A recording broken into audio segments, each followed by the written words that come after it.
کیا ہے، شرک کا معنی اور مفہوم کیا ہے، عبادت کس کو کہتے ہیں، عبادت کا مفہوم کیا ہے، کیا چیزیں عبادت کہلائی جاتی ہیں۔ اسی طرح سے نمبر 2، مشرکین مکہ اور نبی کریم صلی اللہ علیہ وسلم کے زمانے کے جو لوگ تھے ان کا شرک، اور ان کا شرک کیا تھا۔ اللہ رب العزت کے بارے میں ان مشرکین مکہ کا ایمان اور عقیدہ کیا تھا۔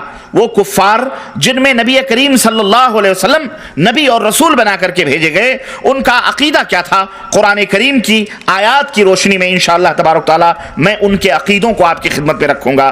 اسی طرح سے نمبر 3، مشرکین مکہ کو کافر کیوں کہا گیا، مشرکین مکہ کو مشرک کیوں کہا گیا، ان سے جنگیں کیوں لڑی گئیں، ان سے ان کے مال و دولت کو حلال اسلام نے کیوں قرار دیا، ان کی عورتوں اور ان کی بہو اور بیٹیوں کو اسلام نے بادی کیوں قرار دیا، انہیں قتل کیوں کیا گیا، ان کی جائیداد کو اسلام نے مال غنیمت کیوں شمار کیا۔ انشاءاللہ اس کے اوپر بھی گفتگو ہوگی۔ نمبر 4، موجودہ دور کے جو مسلمان ہیں، موجودہ دور کے جو مسلمان ہیں وہ شرک میں ملوث ہیں، کیا مسلمان بھی مشرک ہو سکتا ہے، کیا مسلمان بھی شرک کر سکتا ہے؟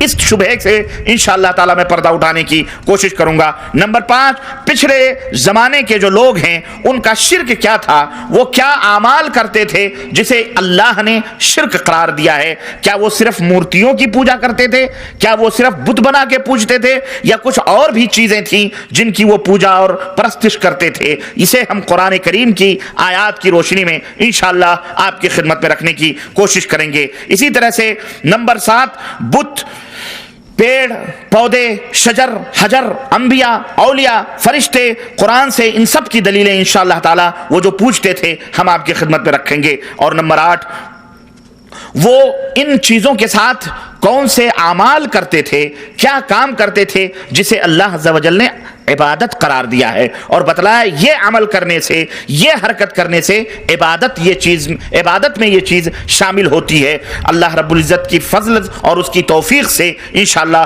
میں یہ تمام سب باتیں آپ کی خدمت میں رکھوں گا۔ تو آئیے سب سے پہلے ان نکات کو سمجھ لینے کے بعد آئیے سب سے پہلے ہم شرک کس کو کہتے ہیں اس کو سمجھنے کی کوشش کرتے ہیں۔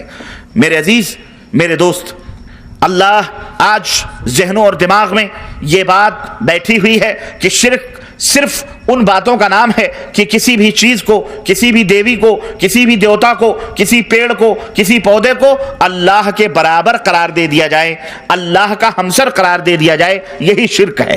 میرے عزیز، بات ایسی نہیں ہے، بلکہ شرک کس کو کہتے ہیں اس کی تعریف آپ اپنے ذہن و دماغ میں بٹھائیں، پھر اس کی قباحت کیا ہے انشاءاللہ میں آپ کی خدمت میں اس کو رکھ رہا ہوں۔ اللہ عز و جل شرک کیا ہے، شرک کی تعریف کیا ہے، شرک کس کو کہتے ہیں یہ سمجھیے۔ توجہ میری طرف دیجئے، توجہ میری طرف دیجئے، تب بات آپ کی سمجھ میں آئے گی۔ شرک کس کو کہتے ہیں؟ شرک اللہ وحدہ لا شریک کی ذات، اللہ عز و جل کی جو ذات پاک ہے اس کے اندر، اس کے صفات میں، اس کی عبادت و بندگی میں، اللہ کی ذات میں، اس کی بولو صفات میں، اللہ عز و جل کی عبادت اور بندگی میں۔